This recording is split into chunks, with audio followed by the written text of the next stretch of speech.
Hello, everyone. Sorry for the slightly delayed start there. Nice to see lots of you already here. We'll just wait for everyone to join and then we'll kick off with Marissa.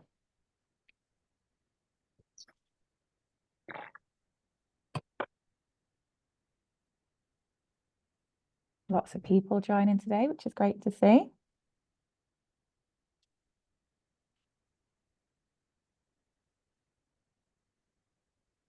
Fab, I think we'll kick off. Thank you so much for joining everyone today. My name's Beth. I'm Head of Business Development at Digital Loft, and I'm joined today by the fabulous Marissa, who's one of our digital PR managers at the agency. And she's going to be talking to us today all about how to get the most out of your digital PR campaigns. So really great talk from Marissa this morning. Lots of actionable pieces that you can take away and apply to your day-to-day work. There will obviously be the opportunity for questions at the end of the webinar. So if you do have any questions at any point, please feel free to drop them in the chat and we'll go through them with Marissa at the end. But what I'll do is I'll hand over to Marissa now and she can kick off for us all. Thanks, Marissa. Hi guys, yeah, thanks to everyone for joining. I'm just going to share my screen, just bear with me. I'll be one moment. Just going to make that full screen as well.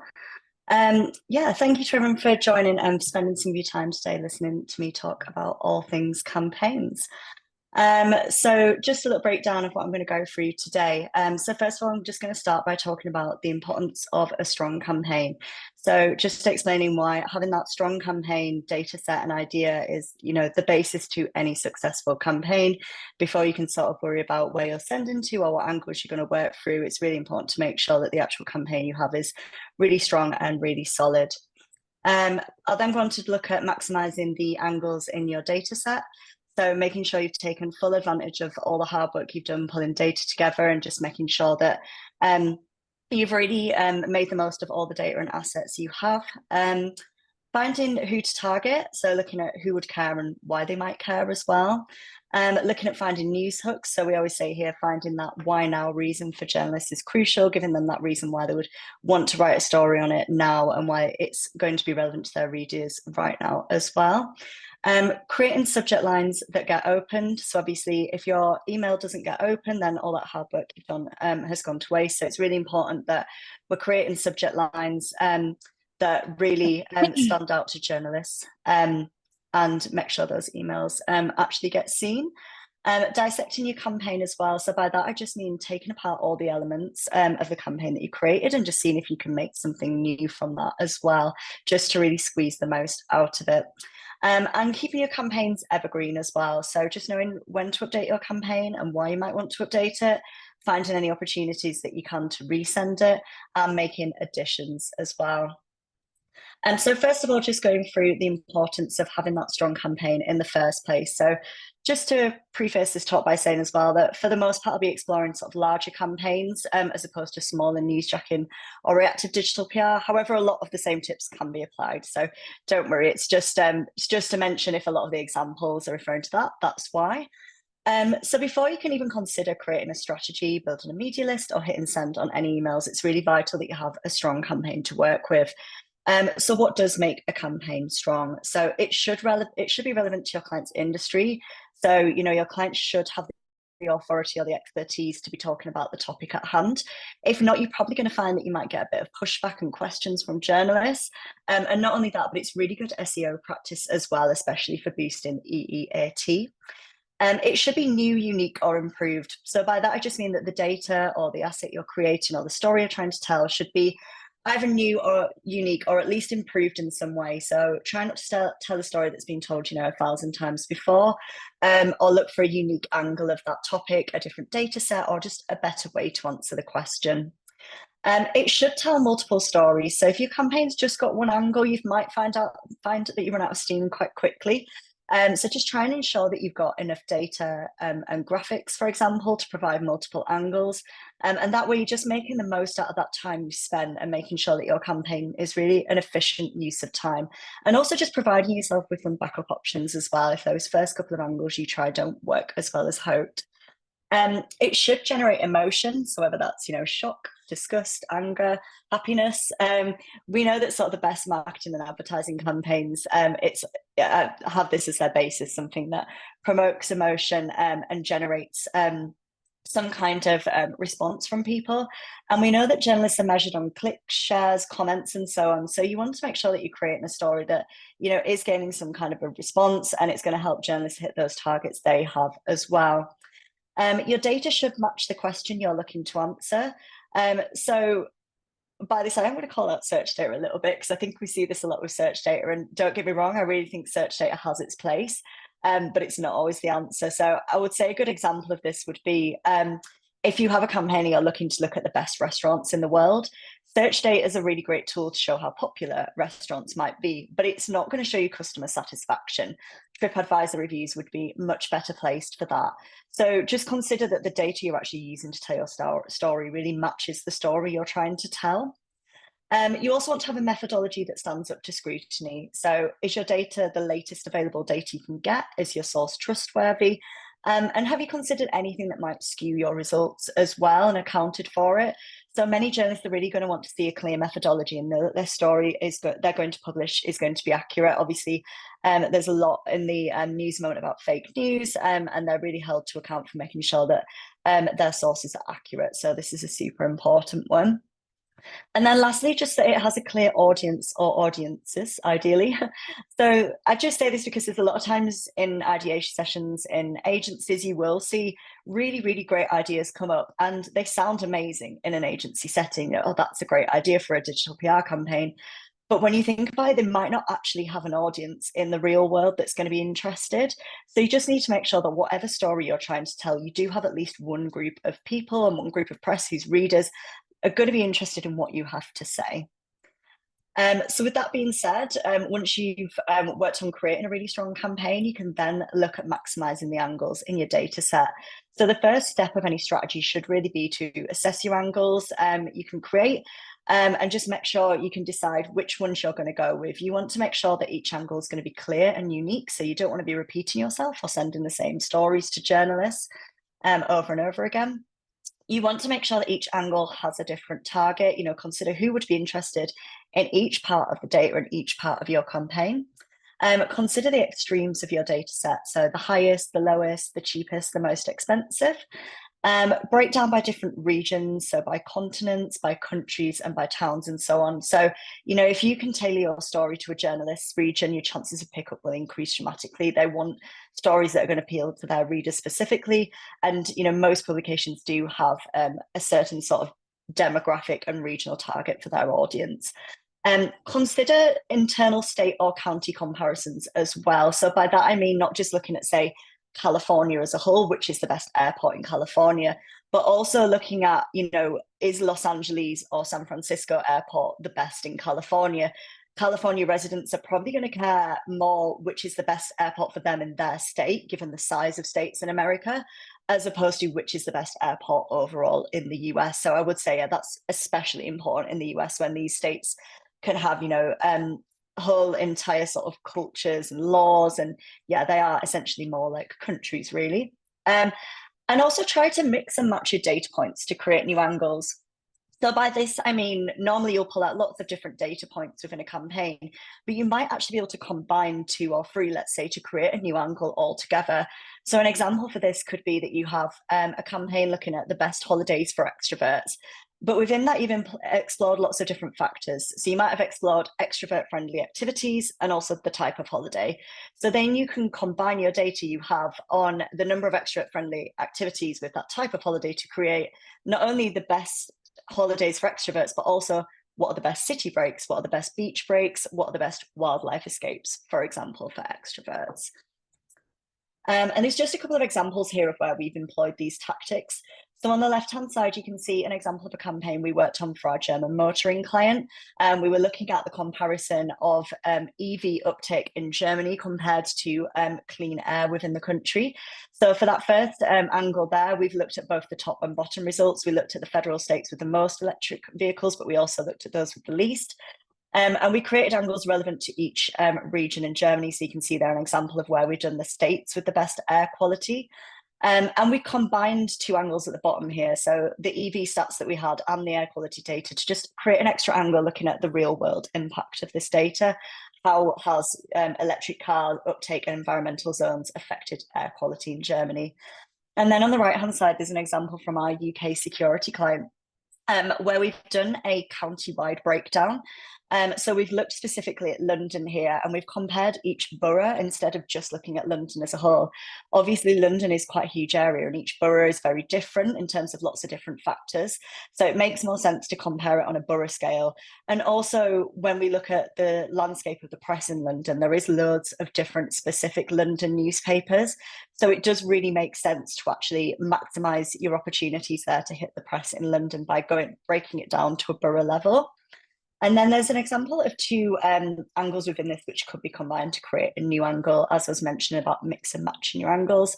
So the UK areas with the lowest median house prices and the UK areas with the lowest burglary rates.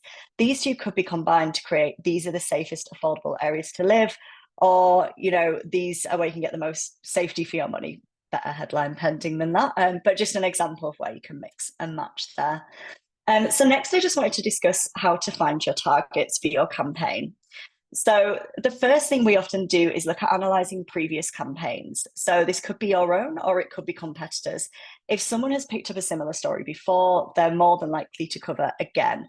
So I would say one of the hardest things here, though, is actually finding those similar campaigns can be quite tricky when there's so much content out there on the web. So just some simple tips for how we find similar campaigns. So you can check dedicated Twitter pages or newsletters and databases. So I've popped a couple of examples down on the right-hand side there of the Grapevine and the PR Insider weekly newsletters, which are two great newsletters that come through. And the PR Insider as well often provide a link as well to their database, which has a breakdown of all the campaigns they've ever found. And it breaks down by things like the topic, the publication that's covered, the brand that's done the study, and so on. So those are really, really great to look through. Searching for keywords alongside terms like study, survey, and new data. So obviously, if you're just searching for a really broad keyword like stargazing, you're going to be brought back with so many different results, not all of which are going to be digital PR campaigns or relevant to what you're looking for. Whereas if you combine these with keywords like study, survey, and new data, these are often words you see in coverage of digital PR campaigns. So it can just help narrow down your results there to find actual digital PR campaigns, studies, or surveys. You can obviously go into the news section as well to narrow this down further. And then once you've found those other digital PR campaigns, you can check on Ahrefs for backlinks of them and look where they've been able to obtain links. And you can also look for coverage as well, just by searching some of the key stats on Google. And everything you can do if you're looking more specifically at, you're looking to find who you might want to contact at a particular website or the particular section of site you might want to hit. You can site search, so using the Google operator, site : and then the URL of the website, and then putting in motoring survey, for example. This will bring back every time the Sun, as you can see in this example, on the right-hand side has covered motoring survey. So that's a really good way to look at like who's going to be the most relevant journalist for you, who's going to want to cover your story. Monitoring competitors as well for any new campaigns is a really great shout, and I would recommend setting up a Google alert for this, just so you're not having to manually do this all the time. You can set up those Google alerts on your competitors and just be notified anytime they're getting in the press and see how they're managing to get in the press. Quite often they're probably going to be running campaigns on similar topics to you, so you'll probably be able to utilize their backlinks and coverage to look for targets. And then lastly, just keeping track of your own campaigns as well. So in-house, we have several ways we do this at Digital Loft, but two of the main ways are we have a campaign Bible, which is a Google sheet we've created, which is just basically a database of all the campaigns we've ever done, and it has loads of different filters you can apply to have a look and find them. And we also have a Slack channel called Agency Campaigns, where we just share every time a new campaign goes live. So it's a really great way to search through and have a look, see what campaigns we've done in the past. And you might as well make use of these, because obviously then these are going to be trusted contacts. They've covered your content before, they'll probably cover for you again. The second tip here is just to use tools as well. And there's some really, really great tools you can use to find your target audience for campaigns. The first of which I've got down is BuzzSumo. So their content analyzer is really great for exploring topics and finding out who's covered. So I put in as an example here Ozempic, but it also has really great filters. So you can filter by just journalists to get rid of sort of any other type of content that might not be relevant. And you can filter by countries, timeframes, languages, and so on. So you can see here where it's brought back examples of where people have covered Ozempic in the past. And it's giving me the name of the website that's covered alongside the name of the journalist straight away, the published date. But it will also, I've cropped it off here, but it will also give you engagement as well. So you can see like which subject lines performed really well. So not subject lines, headlines performed really well, and use that to inspire subject lines. But obviously we'll go into that in more detail later on. Roxhill Pinpoint is a tool I really, really love when it comes to looking for finding your audience for campaigns. I've just put in an example here where I've dropped in the topic Love Island into the Pinpoint tool. And you can see it will bring you back every time they have on record of anyone covering the topic Love Island. And it'll break it down by country. So you can see here the countries that are most interested in your topic, with United Kingdom being top. And then the sector as well. So showbiz, celebrity and lifestyle. Showbiz, celebrity and society, is unsurprisingly the top one for Love Island. The outlets, the Sun being top. But then when it comes to actually starting to build out your media list, it's going to give you a list of journalists who cover this topic and the number of hits for how many times they've covered this topic as well. So that's a really, really great starting point for building out your media list. You know, if someone's covered Love Island 212 times before, they're probably going to want to cover it again. And then lastly, ChatGPT. I actually think that ChatGPT can be a really great tool for helping you to do your job. So if you're using it to allow yourself to work smarter, not harder, and just be more time efficient, I think it's a really great tool. And when it comes to finding audiences, publication types, something we quite often do is just simply ask it, who would be interested in a campaign looking at this kind of data? So the example I've got there is gold production data by country. It's quite a niche topic. It might have some more unusual targets that are quite hard for us to think of, especially if you're more used to working on consumer campaigns, which are going out to sort of the usual lifestyle, regional consumer press. So I think it's a really good tip for when you do have those more unusual data sets and assets that you're working with. I would say the first time you ask it, it will come back with very probably obvious answers. I always prompt it to give me more results. So I've done that there in the example. And I'll also say to it things like, I don't want to see any national newspapers, for example. Send me things that aren't nationals, or go even more niche. So the more prompts you give it, the better the results it'll return. And it does really help to find some that you probably just wouldn't have thought of yourself. And then moving on as well, onto regional hooks. So if you can target your campaign regionally into regional audiences, it's a really, really great way to get more results from a campaign. Obviously, the most obvious first port of call is if you have regional data to use it. But I would say whenever you do, just make sure you're employing personalization and that you're really targeting each area in a personalized way. You're tailoring that data to them. You're not just assuming that they will dig through the data you have and find the results for their region themselves. Make things as quick and easy as possible for journalists. We know that they're time poor. But if you don't actually have regional data in your campaign, there's other ways you can still employ a regional hook.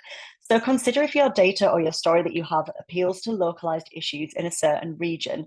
So can you find any external stats or data that supports why your story matters to a certain region? For example, you might be sending out some tips on dog theft and how to prevent dog theft.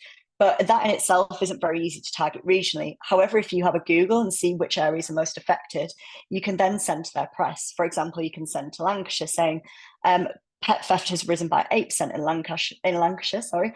As a result, you may be interested in this campaign that I have looking at dog theft. Have a look if your campaign lists locations, public places, or attractions in a certain region. Local journalists always want to shout out about their local gems and attractions or any local issues. So just make sure that you're tailoring it to them and you're giving them an opportunity to shout out about their local region. As well, you can also name drop public figures or celebrities with ties to a certain region. So if you have a celebrity in your campaign and you know that their nationality or hometown would be relevant to a certain sector of the press, make sure you send to there. So there's a couple of examples at the bottom there where we had a campaign where Conor McGregor ranked top. So we were able to send it to the Irish Mirror and generate interest for them and their readers based in Ireland. And then Helen Skelton, who is, I don't know if it's Carlisle or Cumbria she's from, but we find that her local area absolutely loves to talk about us. So anytime we have a story featuring her, we always make sure to send there and they love to discuss anything to do with her. My last point on this is to research your publications and consider the stance that they might have on certain topics. So, consider if they'll lean a certain way politically or if they have strong opinions on a certain topic. So you can see here in the examples below, I've just done a bit of research into what the political leanings of different UK newspapers are. I mean, we're probably quite familiar with ourselves in the UK, but if you are working on a target market you're not as familiar with, you might not be a national of that country, for example, Germany on the right-hand side, it usually is quite easy to Google and find information on the political stance of their newspapers. And this can be a really good thing to do. So, for example, we have a German client, the EV campaign I was explaining earlier, where we needed to send that out, but we know that the country does tend to lean negatively to EVs overall. So we had to consider that. And then as well, each newspaper has a political leaning, as you can see here. But by understanding this, we were able to strategically send different angles or headlines accordingly, making sure that our campaign appealed to their messaging.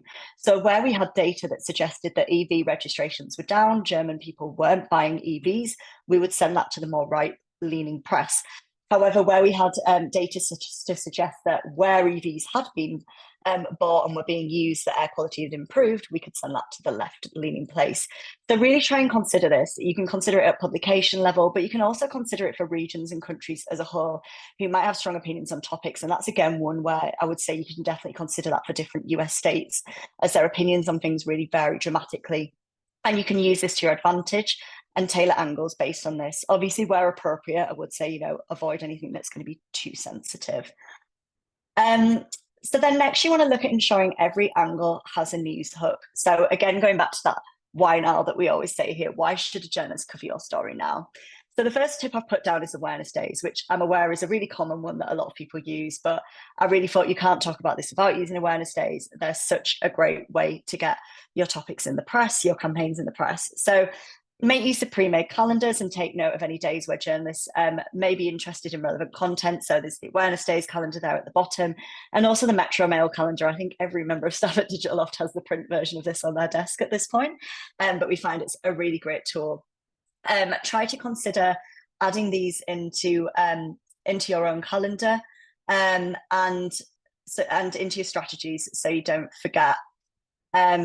Sorry, I just opened up the question box by accident there. That's why I was getting a bit confused. Add dates to your own calendar as well. Yeah, so I've seen so many times people say this would be a great opportunity to send this out, but then we're all human, just naturally forgetting about those opportunities. So do make sure you're putting in calendar reminders. And creating a reactive calendar for clients as well can be a great way to refer back to, can be a great tool, to refer back to when building a strategy. So for many of our clients, we'll have created a completely dedicated reactive calendar for them based off the dates we've found on these resources. All right, skip to the next slide. Seasonality and weather as well can be great opportunities for news hooks. So celebrations throughout the year will always provide coverage opportunities. We know this. We know that journalists start talking about Christmas as early as July, for example. And extreme weather. So setting up Google alerts to notify you of weather events is a great way. I've done one down here for a heat wave alert. And you can also tailor this by country as well. So if your client is based in the US and you're not interested in heat waves in the UK, you can tailor that to the US. And you can also consider if your campaign relates to seasonal complaints like allergies as well. With any change in weather, with any change in season comes many complaints, many issues that people face as well. So in the bottom right-hand corner there, just an example of the hay fever forecast you can get from the Met Office too. I wanted to also talk about industry news hooks. So looking at those sort of more niche industries and how you can look to tie into events there and use issues within those industries as news hooks. So industry events, policies and law changes can be great opportunities. Look for key industry dates where your campaign data or story may hold more relevance. So something we utilise quite a lot is Ofgem's price cap changes, as we have a couple of energy clients at the agency here. And you can also look to see if your industry that your client is in has a dedicated calendar, especially looking for those more niche ones and note an important date. So I have an example here of a geopolitical event calendar. So one of our clients is a gold bullion client. And a lot of the commentary we do for them will be tied to whether gold price is going up or down. And a lot of the data we have in our campaigns is looking at gold prices. So one thing that really heavily dictates gold prices is geopolitical events. So it makes sense for us to have this calendar to refer back to and for us to be putting these important dates in our calendar. So when there is things like the elections, these can see gold prices change. For example, when Joe Biden dropped out, we saw that gold price dipped, for example. Alongside this, you can also look for key industry events. So things like climate change summits or the budget are a really great opportunity to leverage stories for your clients. You can watch out for law, policy, and rule changes as well. So we see a lot of laws change throughout the year, especially for things like driving. Driving laws change quite often, even down to things like there was one where this summer all pets now have to, I think it was all cats now have to be microchipped. But these are really great opportunities, especially have sort of those more niche B2B clients, or those that are a little bit drier, should we say, just making sure you can kind of insert them into consumer press. They can give their advice. So for example, if the energy price cap is changing, you might be able to comment from the perspective of an expert and explain how that can impact consumers. And this is just some examples here of how we've employed these kind of hooks. So one where we've done a hook off the back of the King's speech, one for the election, one for water prices increasing, and one for a boiler tax that was going to come in at the start of the year, which was then promptly scrapped. And where I've got a raised hand, but we've got a little Q&A session at the end, so I'm just going to wait to then, and then I'm happy to go through any questions. Sorry. So pop culture as well was something I wanted to include because there's often lots of opportunities for pop culture campaigns to tie these into different news hooks, and there's lots of different unique sort of tips and tricks you can employ here. So if you have a campaign that's covering a certain celebrity, have a look at their upcoming projects using tools like IMDb. There's a section here where you can see what's upcoming for them. And if they have upcoming work, they're more likely to be in the news promoting this on chat shows and so on. And news outlets are likely going to be covering that celebrity. So you can just insert yourself into that news coverage. It might even just be that you have a piece of data that shows that a certain celebrity has the kindest smile, for example, and this celebrity is doing a press tour, and when journalists cover it, they might just put a subtle mentioning of, let's say, oh my God, I can't think of a celebrity off the top of my head, but Robert Pattinson has been voted the celebrity with the kindest smile. Recently, he's embarking on this tour, so on. Look for entertainment and media releases or anniversaries. So there's the website What's on Netflix is great for this. You can have a look at what's coming up on Netflix and what's leaving as well. And we had a campaign recently where we're looking at the best and worst movie remakes. So this was a really great instance of using this. We had so many due to be released this year. So we created a calendar of events we could look to keep repitching our campaign. Festivals can be a great option as well for inserting your client into the news cycle. So just consider who's headlining, what the weather's going to be like. And if it comes to film festivals as well, have a look at if any celebrities are planning to attend or planning to release films at these film festivals.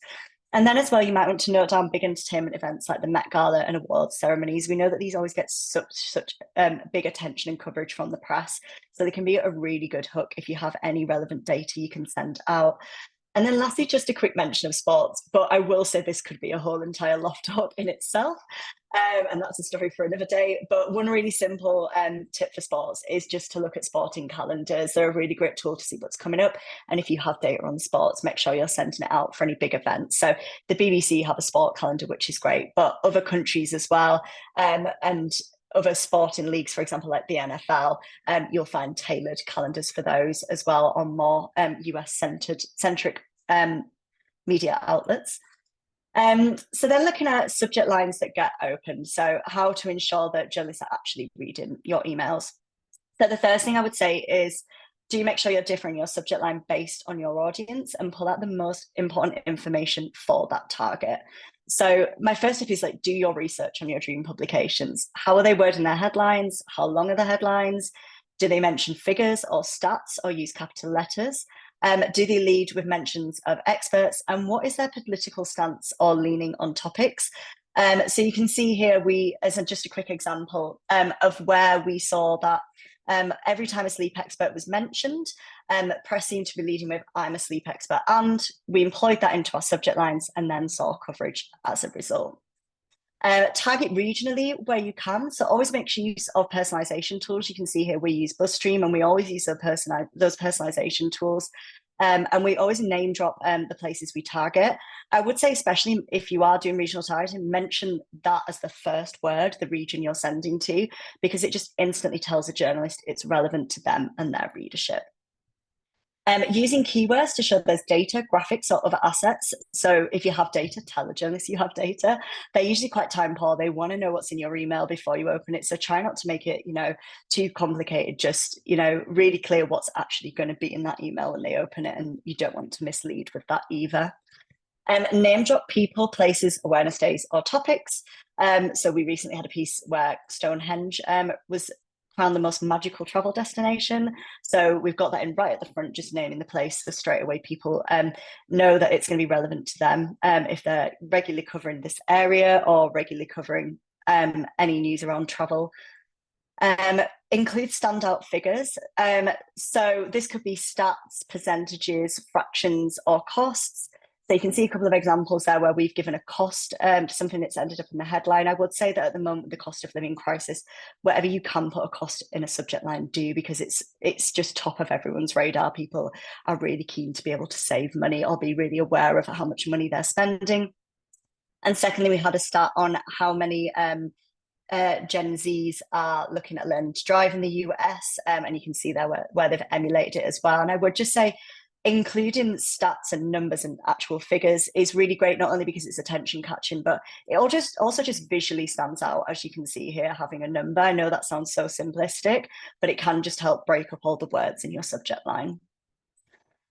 So next, we're just going to quickly discuss dissecting your campaign. So by that, I just mean, when you set out your campaign, it's working really well. Is there any way you can take apart those pieces and create something new and send that individually?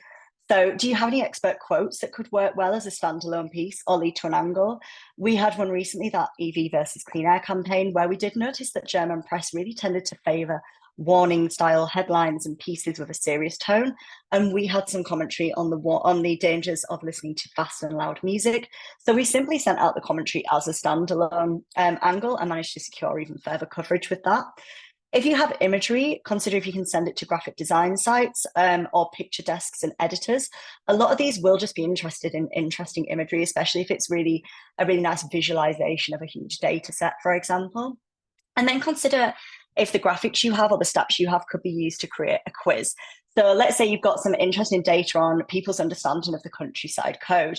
You can take this and turn this into a quiz, providing results like, only X% of people know that you shouldn't walk your dog when there's lambs off the lead. And then just say, do you? Here's a quiz you can give to your readers. And it's just providing a new sort of format and way to present that information to a journalist that they may wish to use. Keeping it evergreen. So how often should you update your campaign? Yearly does tend to be the most common time frame you see people update data sets. However, I would say as and when the data is likely to change is the best option here. So for example, the Ofgem price cap that dictates energy prices changes once a quarter. So if you have a campaign looking at energy bill costs, you're probably going to want to look at updating that more regularly than a year. Why should you look to update your digital PR campaigns? Well, if it's performed really well and you want to resend it, you're probably going to need to update it to keep it relevant and accurate. So let's say you have data on car registrations. That's going to become updated as soon as the next release of car registration data comes out. So just making sure that you're always sending the most up-to-date information. Regularly updating a successful piece as well allows you to own it. So by that, I mean journalists kind of come to expect it from your brand and from your client. And also it means that you can send to the same contacts each time for a higher chance of success. And what you can also do in this occasion as well is if you have a great campaign and you have a set of journalists that covered it last year, you can offer it to them you can offer it to them and give them, trying to think of the professional word to say this, but first dibs on it. Give them it as a priority and let them know they can cover it first. And it can be a great way to just secure some great links up front straight away. You can also draw comparisons between old and new data to create new angles. So you might have a campaign where, let's say, Brighton ranked as the happiest city last year, but this year it's fallen to 5th place. So you can send it to Brighton related press, letting them know you've actually fallen to 5th place. This is why, and this is who beat you. So just almost creating an angle from the fact that the data has changed as well. So just finding opportunities to resend as well. So much like finding a news hook for this, but there are some tools and tricks that are a little bit more unique to this that can really help you to find those opportunities. So Google Alerts, make sure you've got Google Alerts set up for keywords related to your campaign and be notified when topics are in the news. For example, if your campaign looks at gold prices, you can use that as a Google Alert. Or if you've got a celebrity that your campaign features quite heavily or that ranks at the top, make sure you pop them in for a Google Alert. Again, Roxhill Pinpoint, my favorite. But you can use this tool to spot when coverage for your topic peaks. So you can see here on this graph, I popped in Love Island, and the coverage for Love Island is peaking on around mid-June. So I would suggest that you start to send out your content for Love Island around early May. That way you're going to get in there before journalists have started to write their articles and also ahead of your competition as well. Calendar reminders, I've said it before and I'll say it again, but we're all human and we forget things. Make sure you're setting those for any upcoming dates. And then social media trends as well. Often, newsworthy content appears on social media before it even gets to journalists and they decide to cover it. So you want to be looking at that, ahead of time as well. So consider looking at X or Twitter, whatever people are calling it these days. And also TikTok as well. And TikTok has this great tool, which you can see here, which I've linked, which helps you to see what's trending in each different country. You can use this drop down to select different countries. So you can always be on top of what the trends are, even if you're not a big TikTok user. Weather changes. So if there's one thing people will always talk about, it's the weather. So consider if you can tie your campaign data or assets into any weather events. Have a look at things like the summer solstice, the winter solstice, and then, the official first day of seasons, like the official first day of spring, for example. Keep an eye out for new reports as well. And this is probably more one of those industry tips as well. So it was more niche B2B industry tips. So new reports and statistics are often released on topics. So just consider when those come out if your campaign can help to tell a story there. For example, heat pumps are quite a relatively new technology still, and we constantly see facts, figures, reports, surveys released on them. So every time we do, we try and see if there's opportunity to resend out any data we have on that for our energy client. Making additions. So I would say only make additions if your campaign is working or if you feel it has the potential to work. If you're looking to update a successful campaign and want to make it even stronger, there's a few things you can consider adding. So graphics, they can be a really great way to help tell the story of a complicated data set or just help to visualize a story. There's an example there in the bottom left of where we've done a piece looking at landmarks if they're affected by climate change. Obviously, that is much easier to understand in a visual capacity. An interactive element, so a tool, a graphic, a calculator, or a quiz. So not only do these just generally generate a lot of interest, but it also means journalists have to link back to you, which is great for us in digital PR. Commentary to support. So if you've not already done this, consider if your client can provide sort of like a summarizing overview of the results you found in your campaign, explain, why they think we've seen certain trends or why we think the data is the way it is, or make predictions for the future. And that can really help to appeal to industry publications. And then the same again, if you've not already done this, you might have done, adding actionable tips. So if you have a piece looking at how many people are in fuel poverty, consider actually also adding how can you get yourself out of fuel poverty, and that will just help you secure more consumer-led publications who are probably going to be looking for advice for readers alongside those bits of data and stats. So just to summarize, ensure you've built a strong campaign in the first place. You want to be providing unique data or assets or stories and provide plenty of opportunities for targets. Break down your campaign to as many unique angles as you can. Make use of regional targeting, even if you don't have your own regional data. Use data-backed tools to find your audience and to get to know them. I would say that's key. Give journalists a reason to publish now. And use subject lines that are personalised, clear, and emulate your dream publications.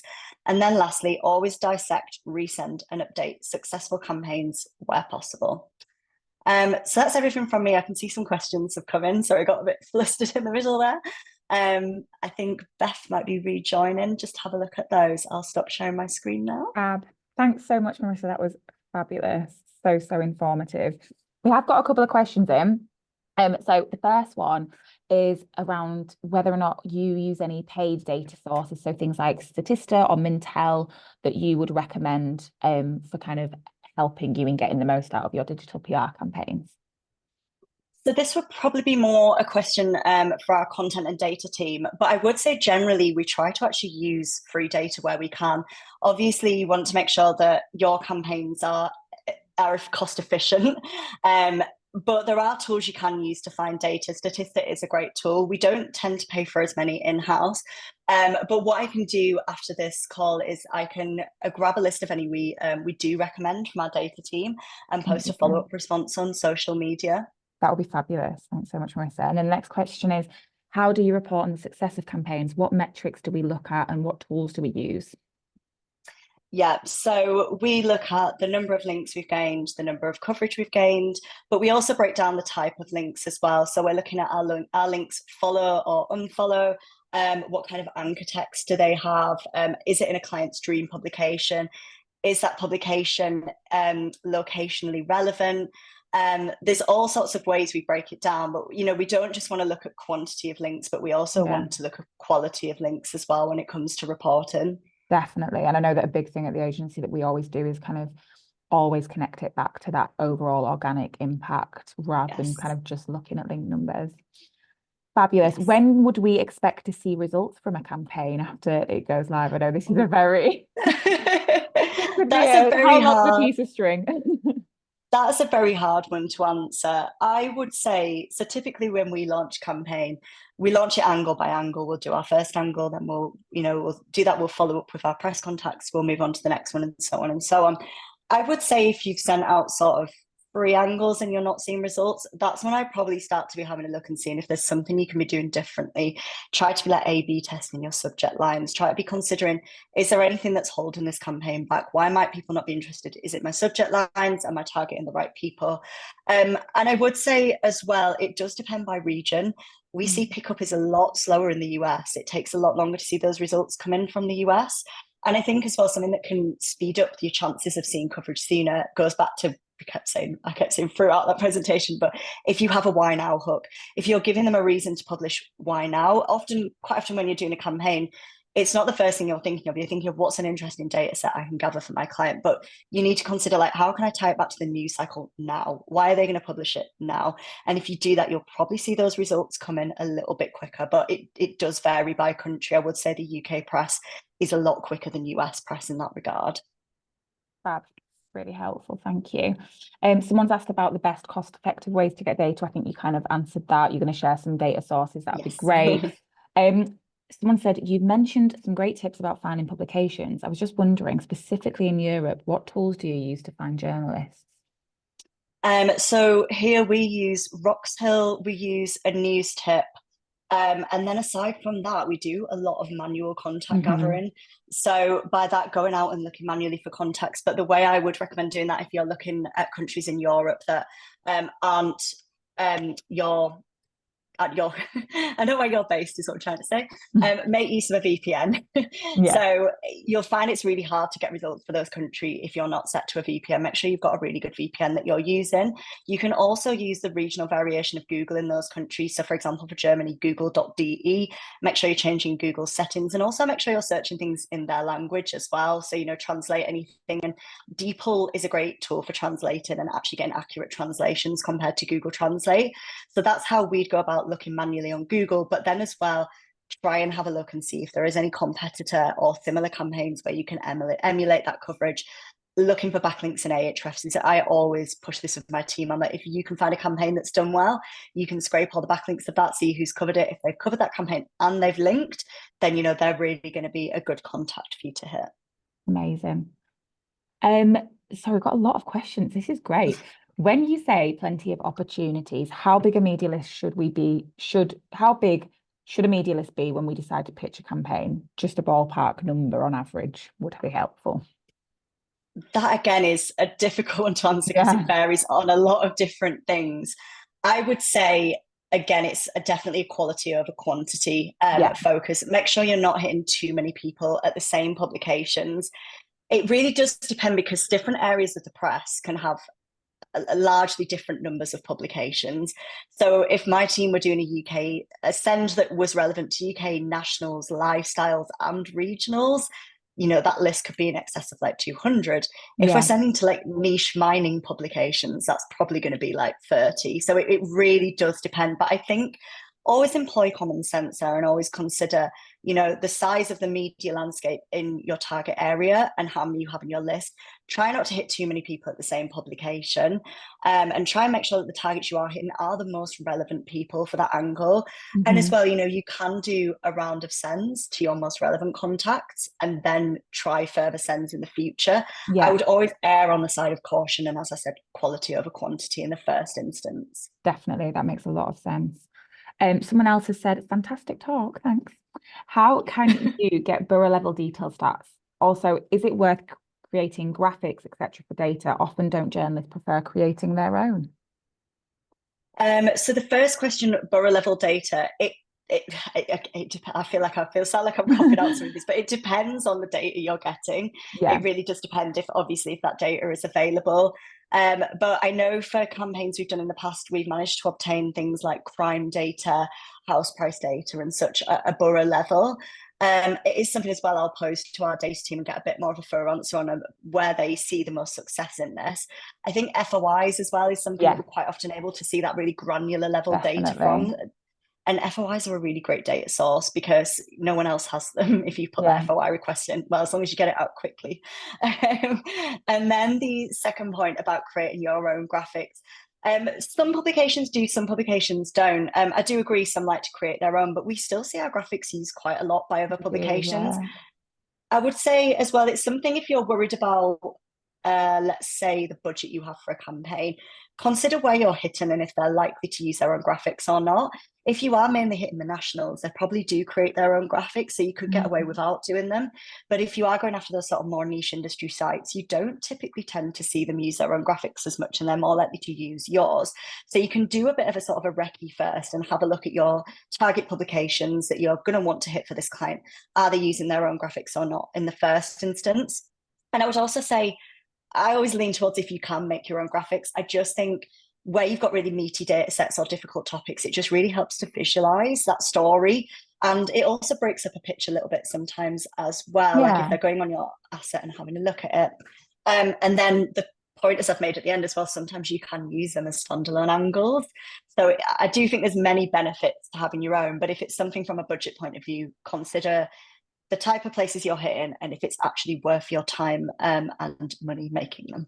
Yeah, and I think what we find at Digital Loft a lot is because we do all of our kind of design in-house, we've got an amazing design team, is that design element is really, really helpful for people to visualize data and making that complex data more digestible, and journalists really, really like that. So we do see a lot of success with journalists when we've got those really engaging assets. Another question, I'll do a few more because I'm aware of time. It's nearly lunchtime. No worries. Sorry, I went over quite a bit. How many years or how long can you use consumer research data for realistically? Oh, I'm not 100% on an answer for that. Again, I want to ask our content and data team on that. I think it is a case of I think we kind of regularly update data, don't we, just to make sure it's as accurate as possible. I was just going to say that. I was going to say it's just kind of, again, one of those kind of sense checking things. I think if data is more than a year old, like I'd sort of said in the piece, you tend to see people either expecting newer data or questioning it. So it is a little bit of a tough one. If you're gathering that data yourself, say from a survey, then I think you probably can get a little bit longer out of it. But if it's somewhere you're getting it from externally and it is updated, just always make sure you've got the most relevant, most recent and up-to-date version of it. But again, I will ask our data team if they've got any specific thoughts on that. Yeah, I agree. I think especially when you're doing kind of evergreen campaigns or like indexes, things like that, you need to be making sure that data set is as accurate as possible. So definitely at least annually. What we'll do is I'll just ask one more question. For the other questions that we have got in here, we'll make a list and we'll make sure that we answer them in the blog post that goes out with this recording. We'll make sure they're all listed there. But yeah, a couple of notes as well. Finally, so this is one that's actually quite relevant. So this is an interesting one. If I'm pitching a campaign related to gold and pitching to only niche publications which talk about gold, how do I select whom to pitch to on those publications? Should I pitch to all of the journalists and editors there, or should they be more specific? I would say that gold, if you're pitching gold specific publications, them themselves are going to have the contacts at that publication are going to have very specific areas they talk about. The best thing I can recommend doing in that case is look back at their previous articles and just look who's covered the most similar topic to what you're sending. If it's not the most similar topic, is there one person who's covering data more than they're covering news? You quite often find with niche B2B sites like that, someone monitors sort of the news section of the site, someone will monitor interviews and Q&As, and someone else will monitor, let's say, like company appointments. So you usually find that if all else fails, I would say go to, if there is a web editor, they're usually sort of the best person, and they can then hand it out to anyone else if they're not writing it themselves. I would never send to everyone. I would say you could send, especially if it's a very small publication, try to find the best person, or if not, couple of people if it's a bit of a bigger publication. Amazing. Well, thanks so much, Marissa. That was absolutely fabulous. So informative. I think everyone took a lot from it. As always, this has been recorded. We'll be uploading to our YouTube channel. It'll be on site as well with the transcript, and we'll make sure that those other questions get updated.